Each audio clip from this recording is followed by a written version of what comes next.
Hi students, welcome back to Google Classroom Sri Gokulam Public School, Guruvayur. Hope you all are fine over there. Children, in the previous section, we have discussed about different levels of government. Hope everybody learned that portions. Today, we will discuss about different types of government. Now you know that the main powers and functions of the government. But do you know that who gives the government this power to make decisions and enforce laws? The answer to this question based on the types of government. The two main types of government mentioned in the chapter are democratic government and monarchy government. At first we will discuss about democratic form of government. What is democratic government? Democracy is a form of government of the people, by the people and for the people. That means in this type of government, people are supreme because it is the people who give the government this power. And the people do this through elections in which they vote for particular persons and elect them. When we elected persons, these persons form the government. Besides, in democracy, the government has to explain its actions and defend its decisions to the people. And then let's discuss about another form of government, that is monarchy government. What is monarchy government? Monarchy is a form of government in which the monarch, that means the king or queen, has the power to make decisions and run the government. So, these are the two types of government that is mentioned in this chapter. Now, let's discuss about democratic governments in detail. Our country, India, is one of the largest democratic country in the world. This achievement is the result of a long and eventful struggle of the Indian people. There are other places in the world where people have also struggled to have democracies. Then students, now you know that the main features of democracy, right? What are they? The main feature of democracy is that the people have the right to elect their leaders.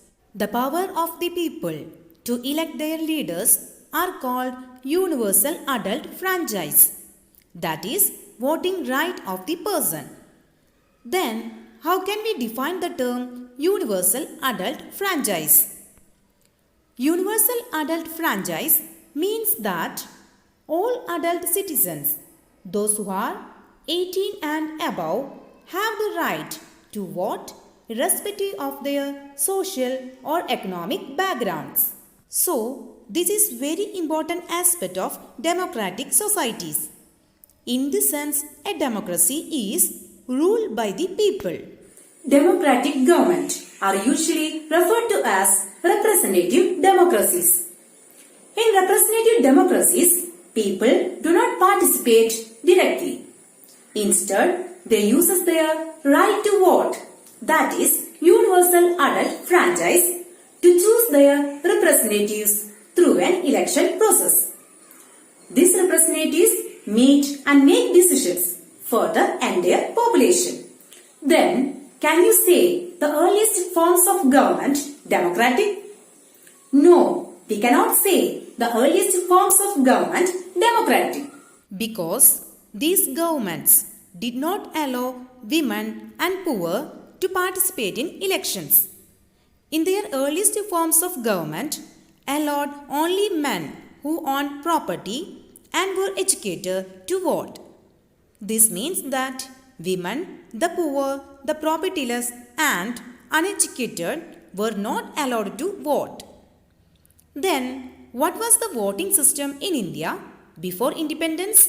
In India, before independence, only a small minority enjoyed the voting right, and they therefore came together to determine the fate of the majority. Several people, including Gandhiji, were shocked at the unfairness of this practice and demanded that all adults have the right to vote. This is known as Universal Adult Franchise. Then students, have you ever heard about suffrage movement? What was the suffrage movement? All over Europe and USA, women and the poor have had to fight for participation in government. Women's struggle to vote got strengthened during the First World War. This movement is called Women's Suffrage Movement. The term suffrage usually means right to vote. Then the suffragettes demanded the right to vote for all women and to get their demands heard. They chained themselves to rallying in public places. Many suffragettes were imprisoned and went on hunger strikes, and they had to be fed by force. Then students, do you know what was the impact of suffrage movement? The impact was American women got the right to vote in 1920, while women in UK got the right to vote in 1928. So students, I hope all of you understood the concept clearly. And please note that the related URLs, notes of the lesson and test paper are also attached along with the class. Make use of these available materials. Study well and attend the test paper without fail. That's all for today. Thank you.